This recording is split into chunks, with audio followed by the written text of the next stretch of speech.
Assalamualaikum warahmatullahi wabarakatuh. Halo, selamat datang di kelas daring belajar biologi.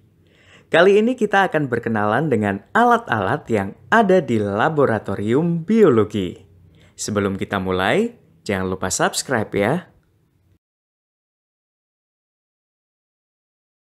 Guys, melakukan eksperimen ataupun pengamatan di laboratorium tentu sangat menarik dan menyenangkan ya. Tapi, kamu tahu nggak alat-alat apa saja yang ada di laboratorium? Oke, kita bahas satu-satu. Check it out! Alat yang pertama ada tabung reaksi. Alat ini digunakan untuk mencampur ataupun memanaskan zat ataupun cairan dalam jumlah sedikit. Apabila untuk memanaskan zat, tabung reaksi dipegang menggunakan penjepit dalam keadaan miring ya.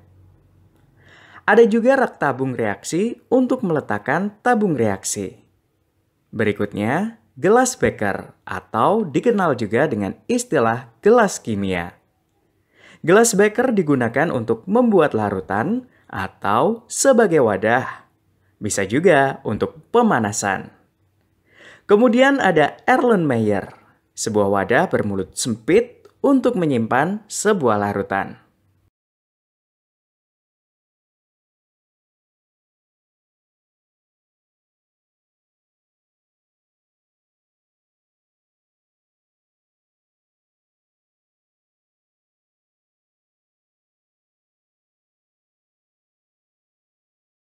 Selanjutnya di laboratorium, kamu juga dapat menemukan labu ukur. Sebuah alat yang digunakan untuk menakar larutan dengan volume tertentu. Ada juga pipet tetes.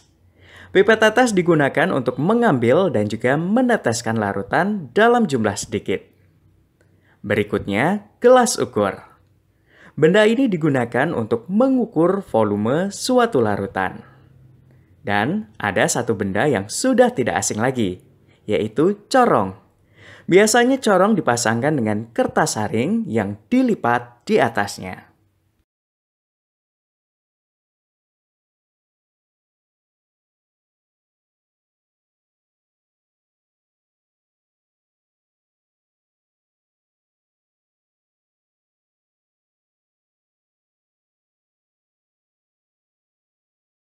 Alat selanjutnya adalah kawat kasa. Kawat kasa merupakan pembatas antara api dan gelas kimia yang dipanaskan menggunakan bunsen. Bunsen atau pembakar spiritus adalah alat untuk memanaskan atau membakar suatu zat.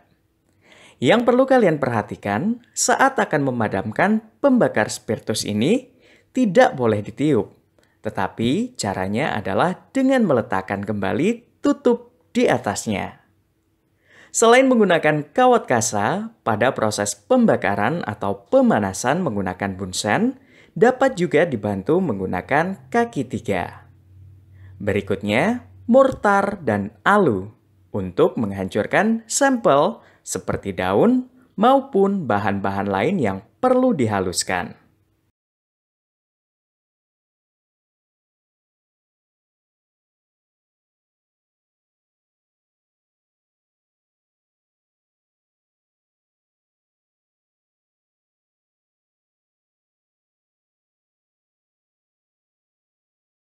Alat selanjutnya adalah gelas arloji, yaitu alat yang digunakan sebagai penutup gelas kimia saat pemanasan.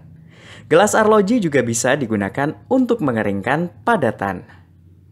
Kemudian, ada juga gelas objek, yaitu sebagai tempat objek atau preparat yang akan diamati di bawah mikroskop.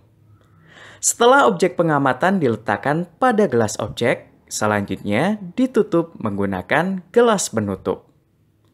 Alat berikutnya adalah cawan Petri, yang biasanya digunakan untuk pembiakan mikroorganisme seperti bakteri. Terakhir, alat yang dibahas kali ini adalah mikroskop. Alat yang digunakan untuk mengamati objek makhluk hidup berukuran mikroskopis atau kecil yang tidak bisa dilihat dengan mata telanjang.